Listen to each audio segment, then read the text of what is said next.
त्या ठिकाणी शाळा असेल, आंतरराष्ट्रीय दर्जाची शाळा असेल, बौद्ध विहार असेल, बौद्ध स्तूप असेल, अशा भव्य कामाची त्या ठिकाणी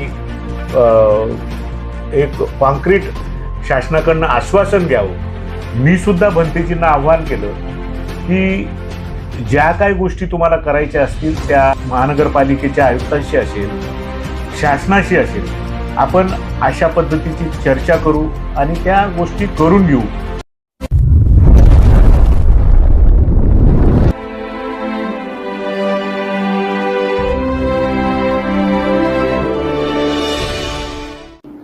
नमस्ते, जय हिंद और आप देख रहे हैं आकाश गाथा. 30 मेला जो कल्याणच्या बुद्धभूमी फाउंडेशनमध्ये रणकंदन झालं, त्याच्या मागे आता अनेक पैलू हळूहळू उलगडत चाललेले आहेत, ज्यांच्यावर प्रामुख्याने बुद्धभूमी फाउंडेशनच्या विश्वस्तांनी आरोप केले. डॉक्टर खासदार श्रीकांत शिंदे यांनीही आपली भूमिका स्पष्ट करत या बुद्धभूमी फाउंडेशनला सर्वतोपरी सहकार्य करण्याची भूमिका या ठिकाणी स्पष्ट केलेली आहे. या संदर्भात आपण अनेकांच्या प्रतिक्रिया जाणून घेत आहोत. माझ्या सोबत आहेत रिपब्लिकन पक्षाचे उल्हासनगर शहर जिल्हा अध्यक्ष नाना बागुल. नमो बुद्धाय, जय भीम. खरं म्हणजे 30 तारखेला महानगरपालिकेच्या वतीनं बुद्धभूमी फाउंडेशनच्या जागेवर आणि बाजूला तिथे जे काय प्रकल्प येतोय त्या प्रकल्पाच्या तिथे महानगरपालिकेच्या वतीनं काहीतरी कारवाई करण्यात आली असं ऐकलं. आणि 3 तारखेला मी स्वतः बुद्धभूमी फाउंडेशनच्या भंतेजी गौतम रत्न यांच्याशी जाऊन भेटलो, चर्चा केली, सर्व हकीकत जाणून घेतली. भंतेजी हे झालेलं काम काल परवा झालेलं नाहीये. आज तुम्ही ज्या पद्धतीनं समाजाला आव्हान करताय त्या पद्धतीनं 7-8 महिन्यापूर्वी अशा पद्धतीचं आव्हान केलं होतं का? स्थानिक नागरिक जे रिपब्लिकन चळवळीतले असतील, आंबेडकरी चळवळीतले असतील, त्यांनी त्या ठिकाणी आंदोलन केलं. मला वाटतं ते 10-15 दिवस जेलमध्ये होते. आणि त्याच्यानंतर बुद्धभूमी फाउंडेशनचा विकास करून त्या ठिकाणी शाळा असेल, आंतरराष्ट्रीय दर्जाची शाळा असेल, बौद्ध विहार असेल, बौद्ध स्तूप असेल, अशा भव्य कामाची त्या ठिकाणी शासनाच्या माध्यमातून एक कॉन्क्रीट शासनाकडनं आश्वासन घ्यावं अशा पद्धतीचं भंतेजींचं पण मत होतं. मी सुद्धा भंतेजींना आव्हान केलं की ज्या काही गोष्टी तुम्हाला करायच्या असतील त्या सांगा. खासदारांशी असेल, महानगरपालिकेच्या आयुक्तांशी असेल, शासनाशी असेल, आपण अशा पद्धतीची चर्चा करू आणि त्या गोष्टी करून घेऊ अशा पद्धतीचं मी भंतेजींना सुचवलं. भंतेजींनी सांगितलं की मी दुपारनंतर ह्या सगळ्या गोष्टींची एक लिस्ट करतो आणि तुम्हाला व्हॉट्सअपवर पाठवतो, परंतु त्यांनी काही पाठवली नाही. भंतेजींचा मूळ आक्षेप आहे तो विकास कामांना नाहीये, मूर्त्या ज्या पद्धतीनं क्रूरपणे हटवल्या गेल्या या संदर्भात त्यांचा आक्षेप होता. नाही, ते मी भंतेजींना विचारलं, तुम्ही व्हॉट्सअपवर ज्या पद्धतीनं भंतेजींना धक्काबुक्की झाली असं झालंय का? तर भंतेजींनी त्याचं काही उत्तर मला दिलं नाही. त्या परदेशी साहेबांना विचारलं, DCP झेंडे आहेत त्यांना सुद्धा विचारलं की अशा पद्धतीचं बुद्धमूर्ती हटवण्याचं जबरदस्तीने तुम्ही जर का काम केलं असेल तर आम्ही रिपब्लिकन पक्षाचं तीव्र आंदोलन छेडू. तुम्हाला काय वाटतं, हा उड्डाण पूल आल्यानंतर आगामी काळामध्ये काय विकास बघायला मिळू शकतो? तिथे अशोकनगर वालधुनी मधलं सगळ्यात जुनं आंबेडकरी चळवळीचं स्थान आहे आणि त्या आंबेडकर नगर झोपडपट्टी ही मला वाटतं ग्रीन झोन मध्ये येते. आणि ते ग्रीन झोन हटवण्याचं सुद्धा खासदारांना आम्ही विनंती केली, महानगरपालिकेला विनंती करू.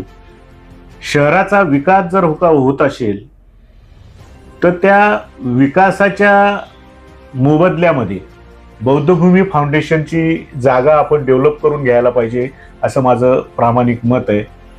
शासनाच्या वतीनं असेल, महानगरपालिकेच्या वतीनं असेल, बुद्धभूमी फाउंडेशन ही बुद्धभूमी फाउंडेशनचा विकास करून घ्यावा असं मला वैयक्तिक वाटतं. पण ज्या पद्धतीनं खासदारांना लक्ष केलं जात आहे, तुम्हाला काय वाटतंय?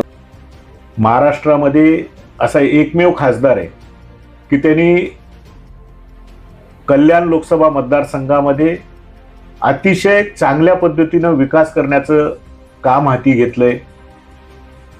शहराचा नुसता विकासच नव्हे तर आंबेडकरी चळवळीला प्रोत्साहन मिळेल अशा पद्धतीची त्यांनी कामं केलीत. कल्याण पूर्वेला डॉक्टर बाबासाहेब आंबेडकरांचं ज्ञान केंद्र आहे, स्मारक आहे.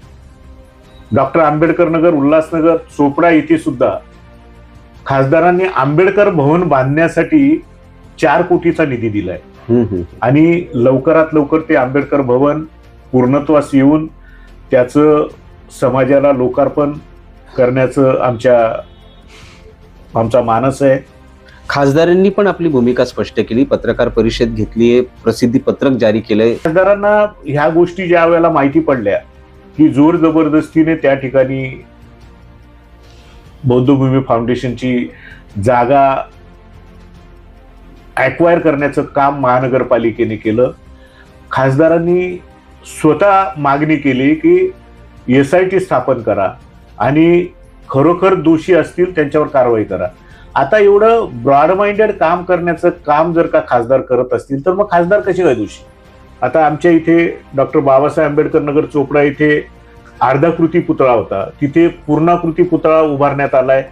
अतिशय भव्य असा पुतळा उभारलाय. पण नाना, काही जण तुमच्या सोबत सत्तेत आहेत, मात्र ते देखील आपण पाहतोय वंचित बहुजन आघाडी असतील किंवा कोणी असतील, ते देखील खासदारांच्या विरोधात तीव्र निदर्शनं करतायत, आंदोलनं करतायत. आता प्रत्येकाच्या सत्सद बुद्धीने त्यांनी वागायला पाहिजे, परंतु खासदार जर का समाजोपयोगी चांगली कामं करत असतील तर अशा पद्धतीचा समाजामध्ये विपर्यास निर्माण होईल अशा गोष्टी करू नये कोणी. मी एवढंच आव्हान करतो, डॉक्टर बाबासाहेब आंबेडकरांचं नाव, त्यांचे विचार पुढे न्यायचे असतील तर शासनाला ज्या वेळेला विरोध करायचा तिथं निश्चित विरोध करू, परंतु जर का बुद्धभूमी फाउंडेशन असेल, डॉक्टर बाबासाहेब आंबेडकरांचे पुतळा असतील, आता 3 नंबरला डॉक्टर बाबासाहेब आंबेडकर अभ्यासिका, इथे चोपड्यात सुद्धा 4 कोटीचं निधी देऊन इथे भव्य आंबेडकर भवन बनतंय. तिथे व्यायामशाळा असेल, अभ्यासिका असेल, बौद्धविहार असेल, अशा पद्धतीची तिथे इमारत उभी राहते. ही समाजोपयोगी कामं जर का शासनाच्या माध्यमातून होत असतील तर समाजाचं भलं ह्या कामांमुळे होईल. असा विरोध करून, विपर्यास करून समाजामध्ये तेढ निर्माण होईल अशा पद्धतीचं कामं कोणी करू नये. आपण आपली मुलं बुद्धभूमी फाउंडेशनच्या माध्यमातून तिथे जर का भव्य वाचनालय उभं राहिलं, तिथे अभ्यासिका निर्माण झाली, आपली जी शिक्षित मुलं आहेत तिथं अभ्यास करून जर का लोक सेवेच्या परीक्षा दिल्या, MPSC UPSCच्या परीक्षा दिल्या आणि अधिकारी वर्ग निर्माण झाला तर निश्चित त्या माध्यमातून समाजाचं भलंच होईल ना.